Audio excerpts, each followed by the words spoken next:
Hi, I am Ritesh Kumar. I am a physics teacher. In present time, I help those students who are preparing for JEE and NEET via online mode. अब हम लोग vector chapter में कुछ और concepts को study करेंगे। अभी हम लोग डॉट प्रोडक्ट ऑफ वेक्टर्स को स्टडी करेंगे। Let's study it.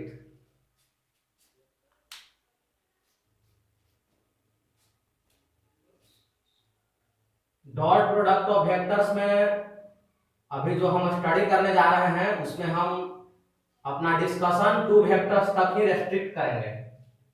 तो सबसे पहले हम डिफाइन करते हैं कि डॉट प्रोडक्ट ऑफ वेक्टर्स होता क्या है।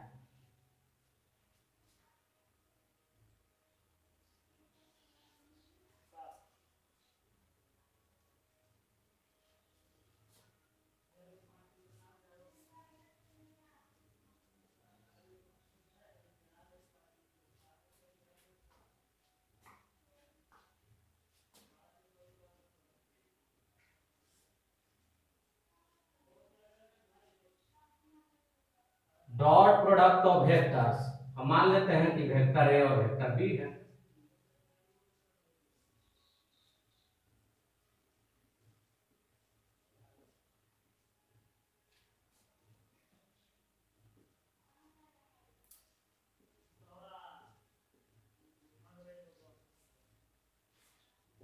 It is defined as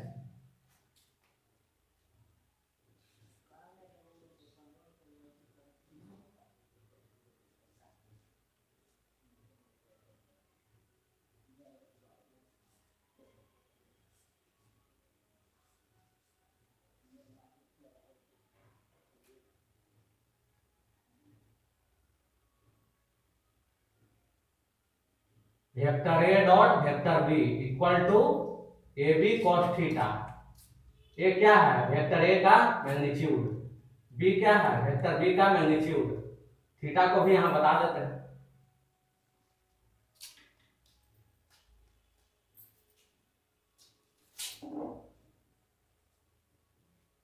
theta is the angle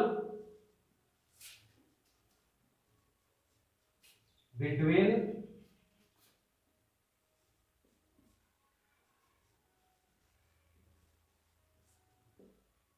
vector A and vector B. तो इस प्रकार से हम लोगों ने डॉट प्रोडक्ट ऑफ वेक्टर्स को डिफाइन कर दिया। अब हम लोग डॉट प्रोडक्ट ऑफ वेक्टर्स के रिगार्डिंग कुछ इंपॉर्टेंट पॉइंट्स को स्टडी करेंगे। तो उसको भी स्टडी करते हैं।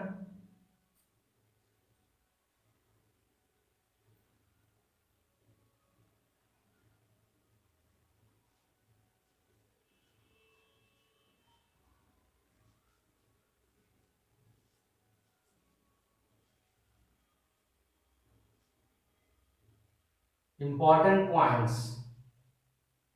डॉट प्रोडक्ट ऑफ वेक्टर्स को स्केलर प्रोडक्ट ऑफ वेक्टर्स भी कहा जाता है। तो ये चीज फर्स्ट पॉइंट से ही क्लियर है।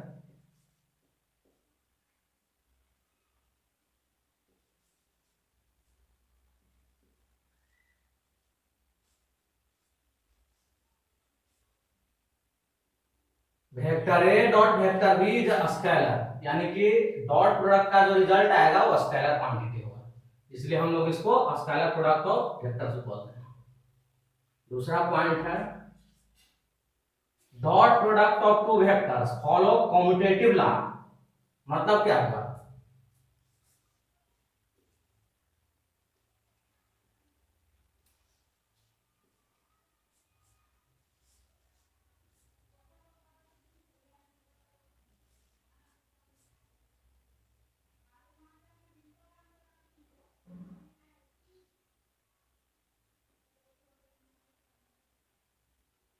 मतलब यह हुआ कि vector A dot vector B equal to vector B dot vector A.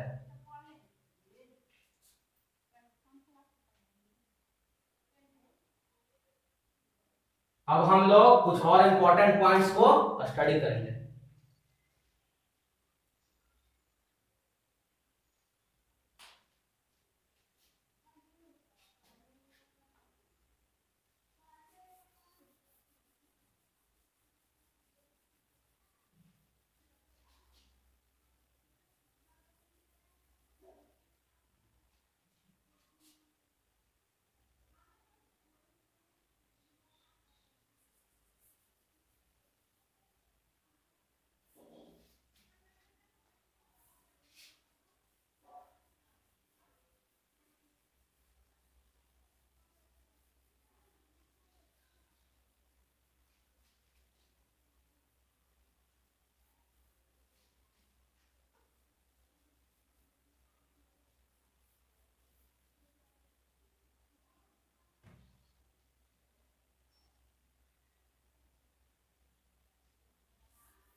Third जो है इंपॉर्टेंट पॉइंट है डॉट प्रोडक्ट ऑफ वेक्टर्स के रिगार्डिंग, वो ये है कि dot product of vectors distributive law को फॉलो करता है। मतलब क्या हुआ,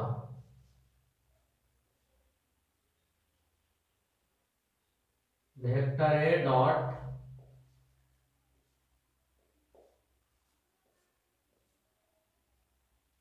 ब्रैकेट में है vector B plus vector C equal two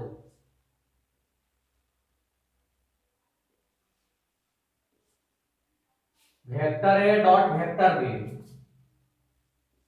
plus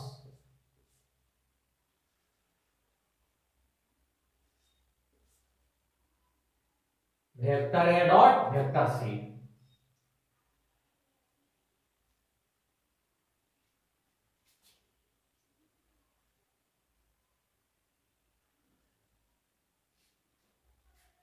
इस लॉ को क्या बोलते हैं, डिस्ट्रीब्यूटिव लॉ, यानी कि dot product of vectors distributive law को फॉलो करता है।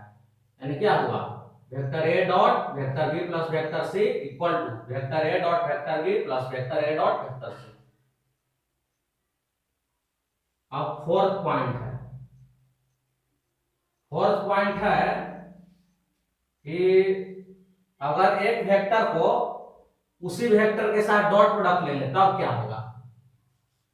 जैसे वेक्टर ए है और इसका डॉट प्रोडक्ट उसी वेक्टर यानी कि यही वेक्टर के साथ लेंगे तो क्या होगा, ये हो जाएगा ए का स्क्वायर। क्या होगा, ए का स्क्वायर होगा। अब ए क्या है, मैग्नीट्यूड ऑफ वेक्टर है, तो इसको हम प्रूव भी कर सकते हैं लेकिन ऐसे कोई आवश्यकता है नहीं। आप लोग इसे डायरेक्टली मतलब याद कर लीजिए। प्रूव करना होगा तो उससे भी कर लीजिएगा, आप लोग खुद ही कर सकते हैं। A dot B equal to A B cos theta होता है, ऐसा करते हम ही कर देते हैं, हो सकता है आप लोग नहीं करें।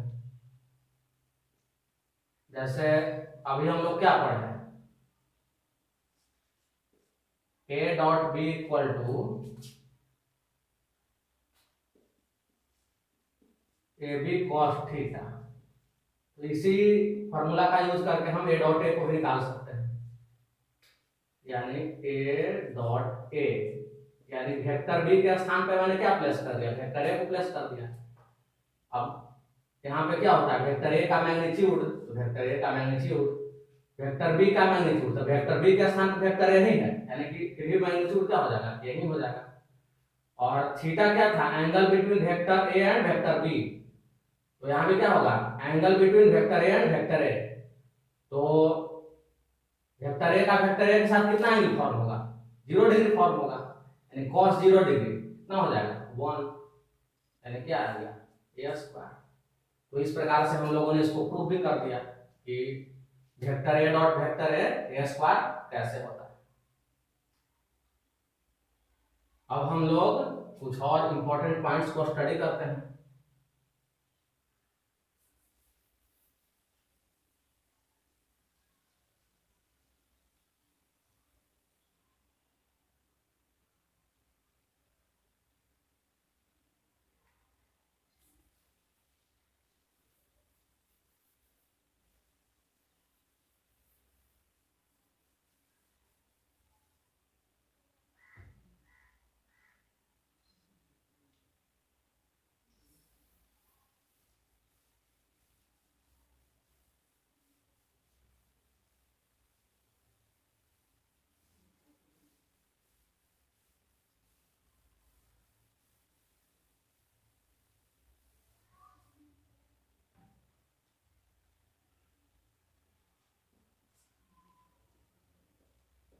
आई डॉट आई इक्वल हो जाएगा जे डॉट डे इक्वल हो जाएगा के डॉट के, किसके बराबर 1। इसी कॉन्सेप्ट का उपयोग करके हम इसको भी प्रूव कर सकते हैं, लेकिन उसकी कोई आवश्यकता नहीं है, हम इसको स्किप कर देते हैं।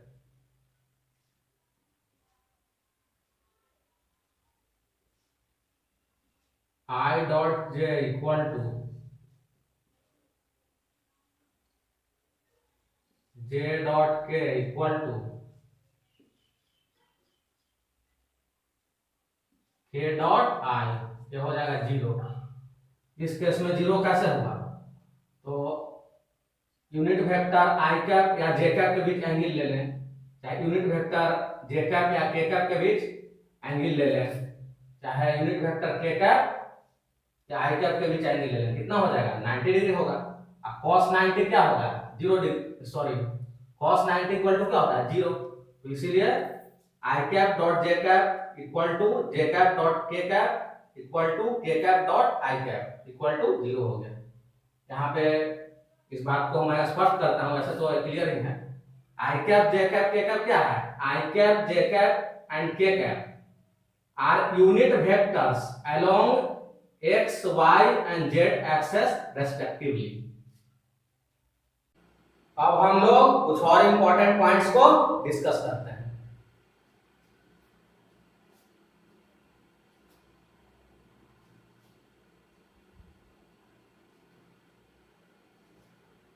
फिफ्थ पॉइंट तक हम लोगों ने डिस्कशन कर लिया था, अब sixth point.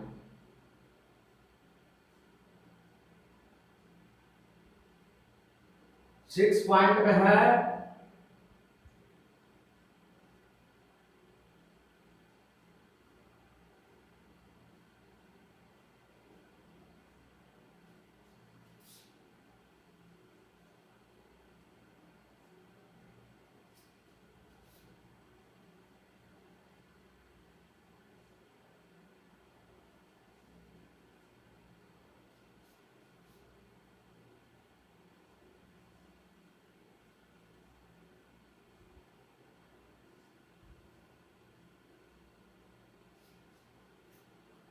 if two vectors same vector A and vector B are perpendicular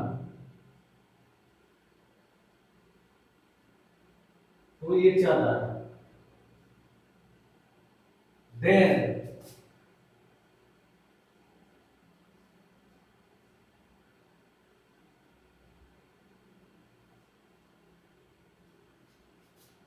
उस केस में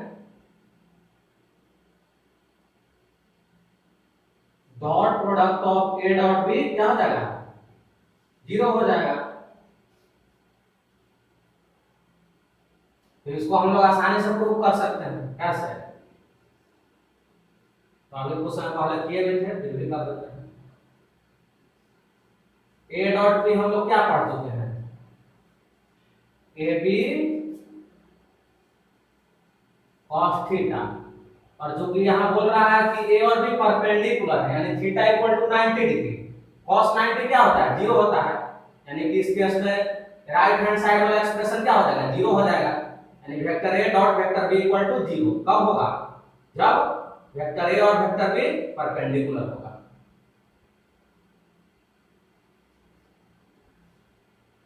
अब हम लोग 7 पॉइंट को पढ़ते हैं। If vector A equal to A1 I cap, B1 J cap plus C1 K cap and vector B equal to A2 I cap plus B2 J cap plus C2 K cap। तो vector A और vector B के बारे में कुछ ऐसा दिया हुआ। Then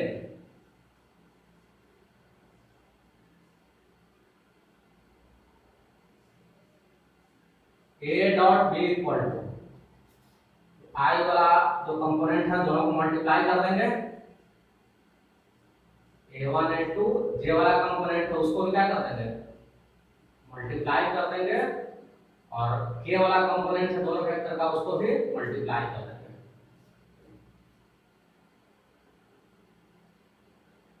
यानी कि vector A dot vector B equal to क्या होगा, a1 a2 plus b1 b2 plus c1 c2।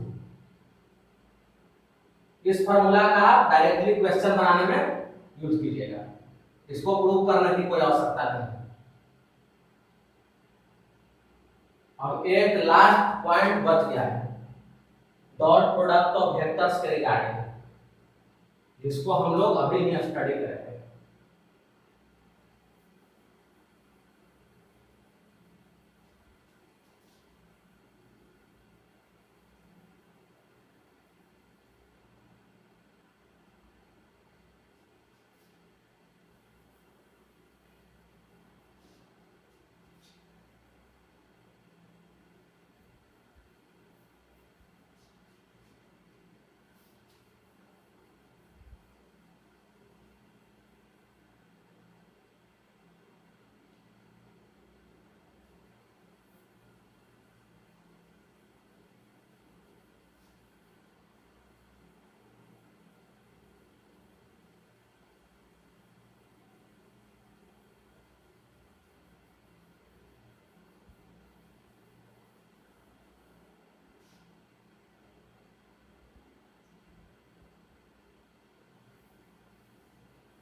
Last point जो हम लोग स्टडी करने जा रहे हैं वो है projection of one vector along other vector. काफी इंपॉर्टेंट पॉइंट है, इसको भी आप लोग अच्छे से स्टडी कीजिएगा।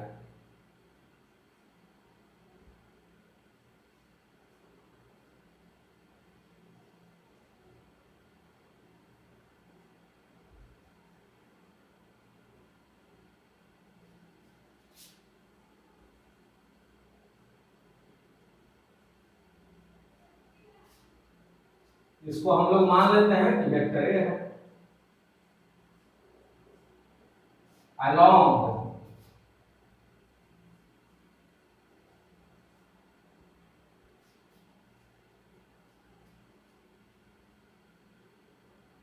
अलोंग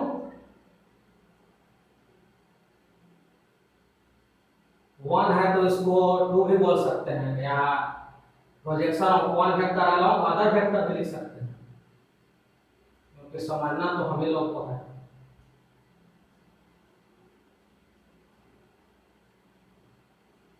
इस अदर वेक्टर को हम लोग बी बोल देते हैं। तो हम लोग एक वेक्टर का दूसरे वेक्टर के अलोंग प्रोजेक्शन कैसे निकालेंगे? प्रोजेक्शन को हम लोग मान लीजिए कि यह है वेक्टर ए,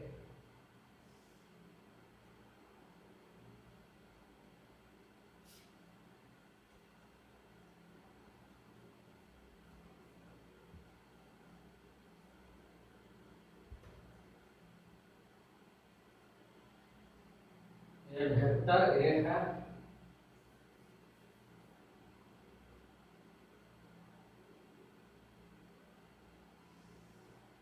और इधर है वेक्टर बी, दोनों के बीच एंगल थीटा। हमको निकालना है, यहाँ उल्टा कर दिए ना, तो ऐसा करते उल्टा ही करते हैं। प्रोजेक्शन ऑफ हम लोग vector A along vector B निकाल रहे थे ना, तो उल्टा ही कर देते हैं। तो इस प्रकार से दो वेक्टर है, वेक्टर ए और वेक्टर बी है, दोनों के बीच एंगल कितना है, थीटा है। प्रोजेक्शन को हम मान लेते हैं कि एल है, ठीक है।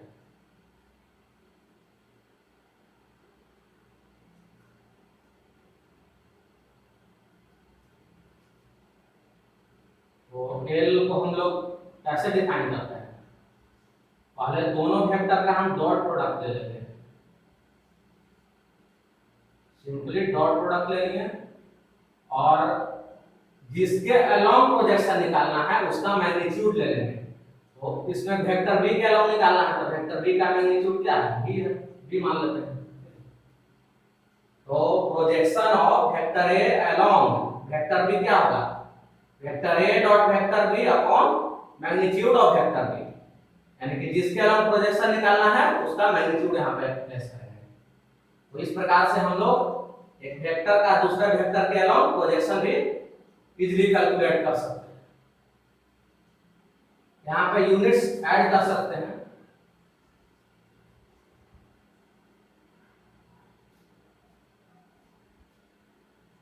और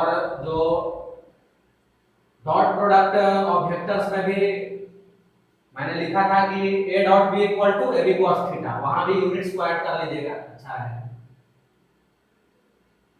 यूनिट्स का मतलब हुआ कि जिस यूनिट में है तो वो यूनिट लिखना आवश्यक है, इसलिए मैं यूनिट को ऐड कर रहा हूँ। ऐसे यहाँ तो कुछ नहीं दिया है तो यहाँ नहीं भी लिखेंगे तो काम चलेगा, लेकिन जहाँ पे यूनिट दिया रहेगा वहाँ तो यूनिट्स लिखना ही पड़ेगा, तो इसलिए वहाँ भी आप A dot B equal to A B cos theta उसमें यूनिट्स को ऐड कर लीजिएगा। अब हम लोग डॉट प्रोडक्ट पे बेस्ड कुछ क्वेश्चंस को करेंगे। Let's start it.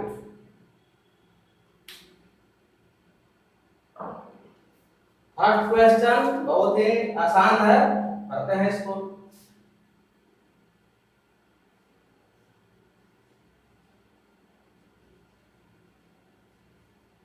Find out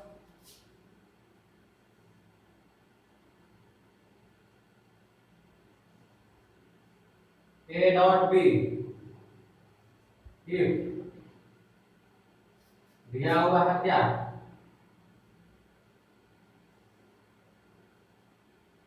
vector A दिया हुआ है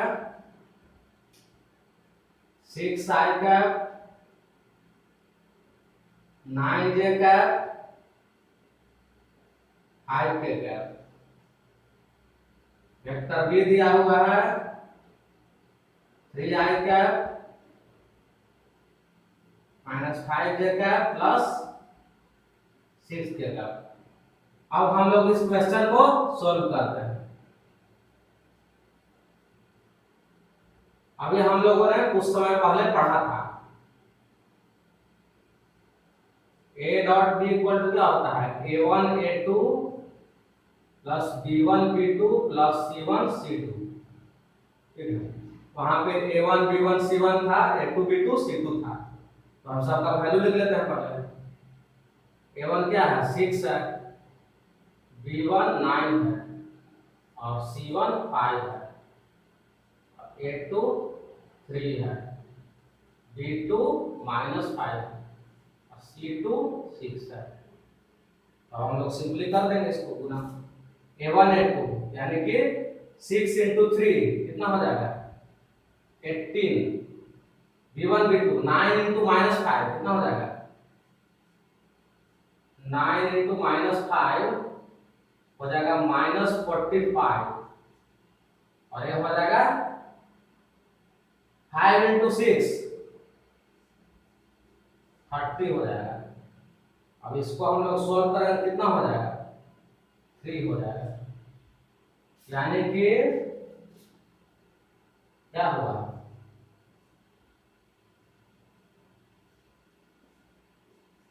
a dot B equal to 3 आया। ठीक है, अब हम लोग सेकंड क्वेश्चन भी करते हैं। काफी आसान क्वेश्चन है लेकिन समझना काफी आवश्यक है, क्योंकि नहीं समझेंगे तो आसान भी आप लोगों के लिए डिफिकल्ट हो जाएगा।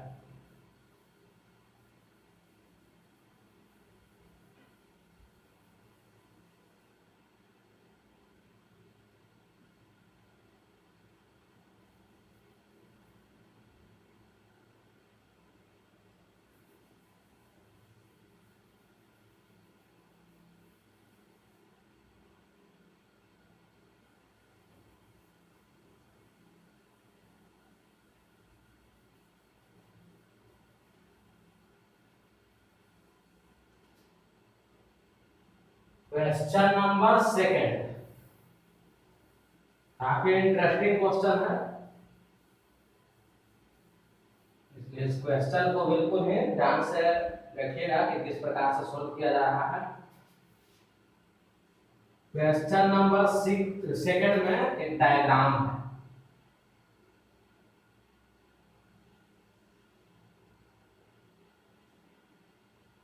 ये ओरिजिन है, एक्स एक्सिस है, वाई एक्सिस है। एक पॉइंट है ये जिसका कोऑर्डिनेट दिया हुआ है √3, 0 और एक यहाँ पे पॉइंट बी है जिसका कोऑर्डिनेट दिया हुआ है 0, √7। ठीक है, क्वेश्चन में पूछ रहा है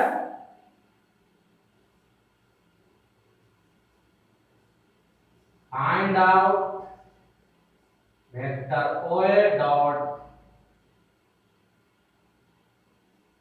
OB। ठीक है, इसको सॉल्व करते हैं।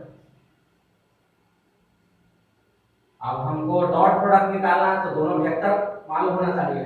अब OA वेक्टर क्या है? पोजीशन वेक्टर ऑफ A है, और हम लोग पोजीशन वेक्टर निकालना सीख चुके हैं, तो हम लोग OA वेक्टर को आसानी से लिख सकते हैं, √3 i कैप। उसी प्रकार से हम लोग OB वेक्टर को भी आसानी से लिख सकते हैं। क्या है? √7 j कैप। हमको निकालना है OA डॉट OB। निकाल लेते हैं। OA dot OB equal to क्या होगा? Magnitude of OA magnitude of OB into cos theta.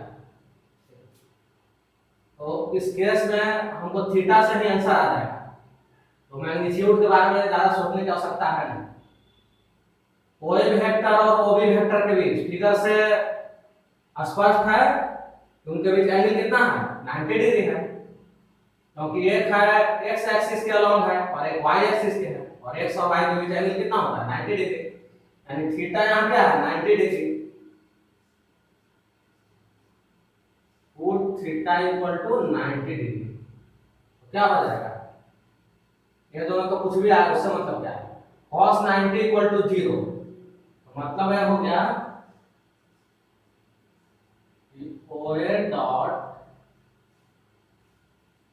OB क्या आ जाएगा? 0 आ जाएगा। अब हम लोग क्वेश्चन नंबर 3 करते हैं। काफी इंटरेस्टिंग क्वेश्चन। क्वेश्चन नंबर 3 एक डायग्राम है।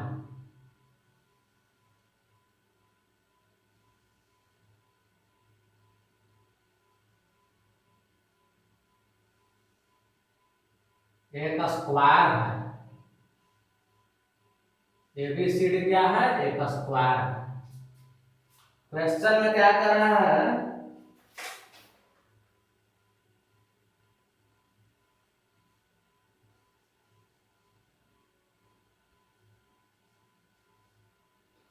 If two non-zero vectors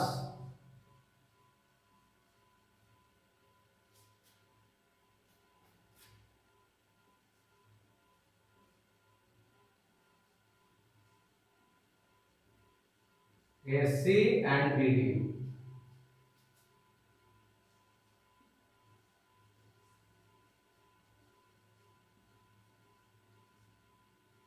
lie along the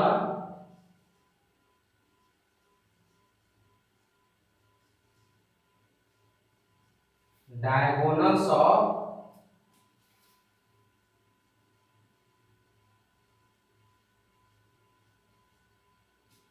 the square ABCD as shown in the figure.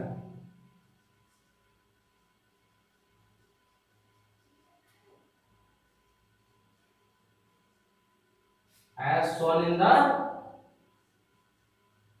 figure. क्या निकालना है हम लोग को?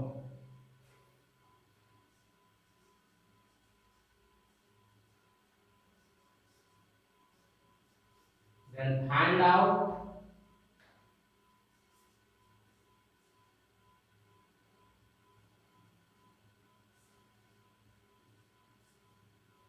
Vector AC dot vector BD हम लोग को फाइंड आउट करना है।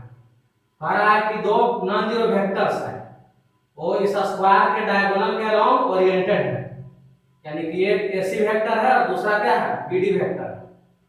तो इस केस में हमको कह रहा है कि dot product of vector AC and vector BD निकालिए, यानी कि simply vector AC dot vector BD निकालिए।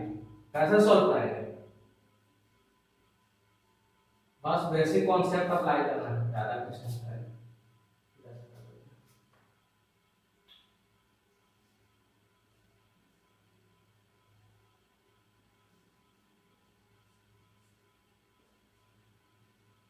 Vector AC dot vector BD क्या हो जाएगा, दोनों का पहले मॉड ले लेंगे और उसके बाद cos थीटा, थीटा क्या हो जाएगा, angle between vector AC and vector BD। अब हम लोग क्या जानते हैं, हम लोग ये जानते हैं कि diagonals of a square intersect each other at right angle. मतलब क्या हुआ, मतलब हुआ थीटा इक्वल टू 90 डिग्री हो जाएगा। थीटा इक्वल टू 90 डिग्री होने से cos 90 इक्वल टू 0 हो जाएगा। इससे हमारा आंसर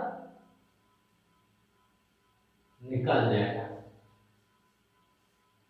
यानी vector AC dot vector BD equal to क्या हो जाएगा, 0।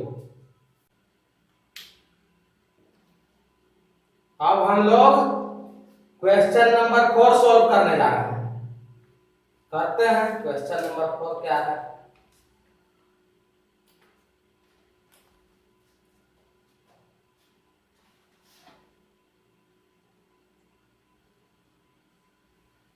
Question number 4,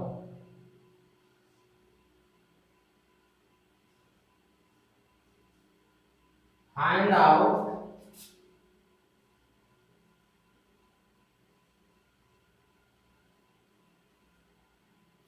the angle between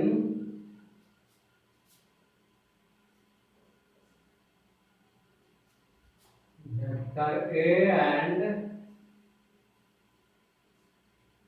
vector B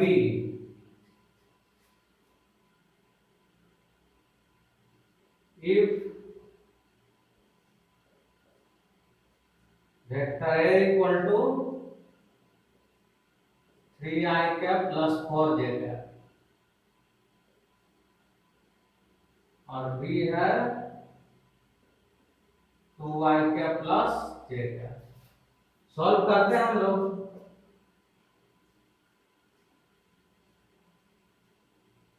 इसको हम कैसे सॉल्व करेंगे, डॉट प्रोडक्ट के डिफिनेशन से सॉल्व करेंगे। डिफिनेशन क्या है डॉट प्रोडक्ट का, vector A dot vector B equal to AB cos theta. तो यहां से cos थीटा हम लोग क्या लिख सकते हैं, A dot B upon AB। A vector A का मैग्नीट्यूड है, B वेक्टर B का मैग्नीट्यूड। तो सभी टर्म को हम कैलकुलेट कर लेते हैं, फिर इसमें सब्स्टिट्यूट कर देंगे। पहले A डॉट B को हम कैलकुलेट करते हैं, A डॉट B। तो यहाँ पे z कंपोनेंट तो है ही नहीं, तो उसी फार्मूला से कर देते हैं,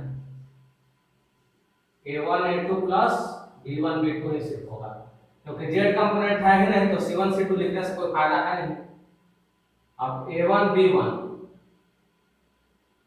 और a2 b2 है ना, यानी a1 कितना है 3 है और b1 कितना है 4 है, a2 कितना है, a2 है 2 और b2 1। तो हम लोग अब आसानी से इसको क्या कर सकते हैं, सॉल्व कर सकते हैं।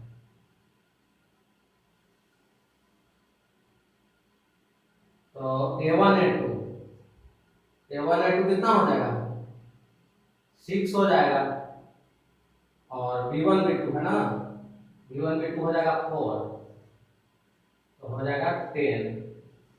कि हम लोगों ने कैलकुलेट कर लिया है a dot b equal to 10। अब हम लोगों को दोनों का मैग्नीट्यूड कैलकुलेट करना है, a इक्वल टू क्या हो जाएगा रूट अंडर, इधर क्या वेक्टर है 3 स्क्वायर प्लस 4 स्क्वायर। इसको सॉल्व करेंगे तो हमको आएगा 5, ठीक है।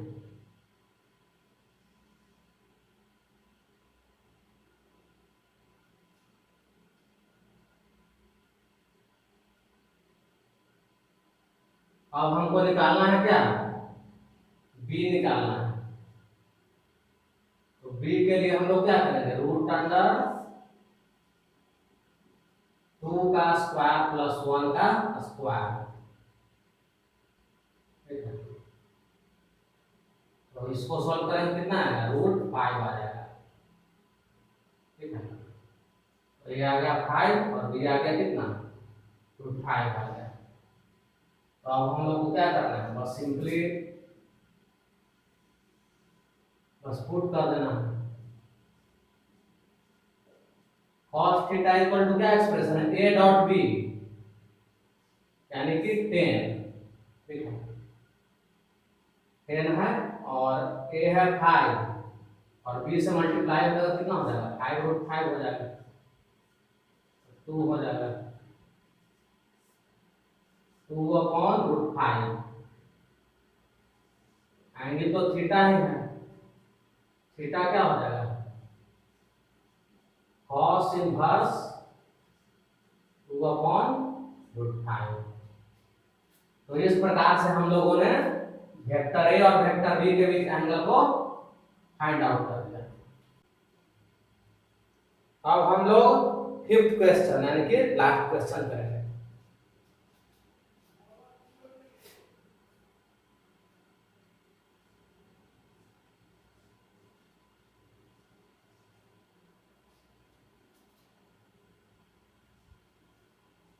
फाइंड आउट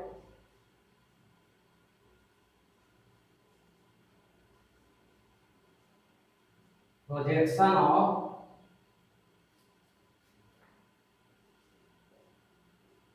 वेक्टर पी कितना है,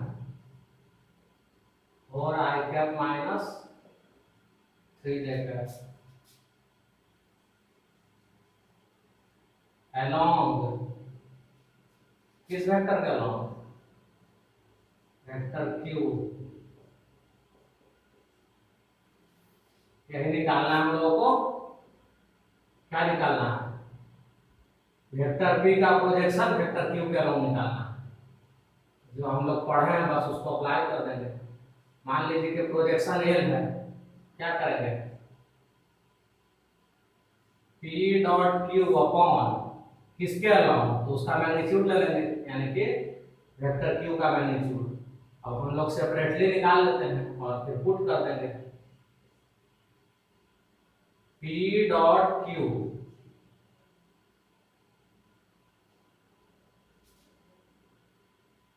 इक्वल टू निकालते हैं। तो यहाँ भी वही बात है, a1 b1 है और a2 b2 है, c1 c2 है नहीं, a1 a2 plus b1 b2।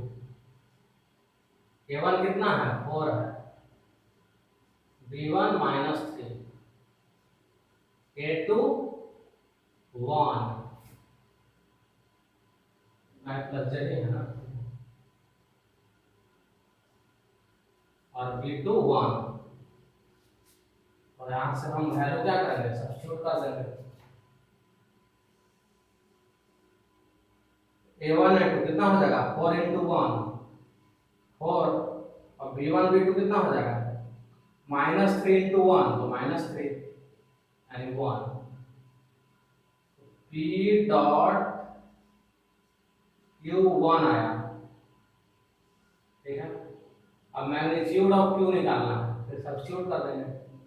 तो मैग्नीट्यूड ऑफ क्यू निकालना क्या करना होगा, 1 स्क्वायर प्लस 1 स्क्वायर यानी रूट 2 आ जाएगा। अब हमको सिंपली क्या करना है, सब्स्टिट्यूट करना है, तो कर देते हैं। p डॉट क्यू कितना आया, 1 आया और क्यू का मैग्नीट्यूड रूट 2 आया। तो इस प्रकार से l इक्वल टू कितना आया, 1 अपॉन रूट 2।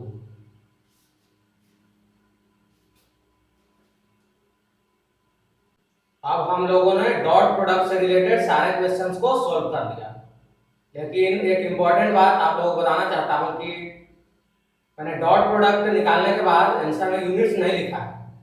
तो जैसे क्वेश्चन नंबर फर्स्ट में भी आप लोग यूनिट्स ऐड कर लीजिएगा और क्वेश्चन नंबर लास्ट में प्रोजेक्शन में भी यूनिट्स ऐड कर लीजिएगा। क्योंकि मैंने कंसेप्ट पढ़ाते वक्त आप लोगों को बोला था कि इसमें आप यूनिट्स ऐड कर लीजिए, तो आप इस करेक्शन को कर लीजिएगा ताकि आप आगे इस प्रकार की मतलब गलती नहीं करें। अगर ये वीडियो आप सभी को अच्छा लगे तो इस वीडियो को लाइक अवश्य करें। लाइक करने से हमारा कॉन्फिडेंस बढ़ता है और हम इसी प्रकार के अच्छे से अच्छे फिजिक्स के कंटेंट आगे भी लाते रहेंगे। इसी प्रकार के फिजिक्स के कंटेंट को पाने के लिए हमारे channel dispersion physics by Ritesh sir को सब्सक्राइब करें और नोटिफिकेशन पाने के लिए नोटिफिकेशन आइकन को भी प्रेस करें। यदि इस वीडियो लेक्चर से रिलेटेड किसी प्रकार का डाउट आपके दिमाग में आ रहा हो तो डिस्क्रिप्शन बॉक्स में दिए हुए व्हाट्सएप नंबर पे मैसेज करें।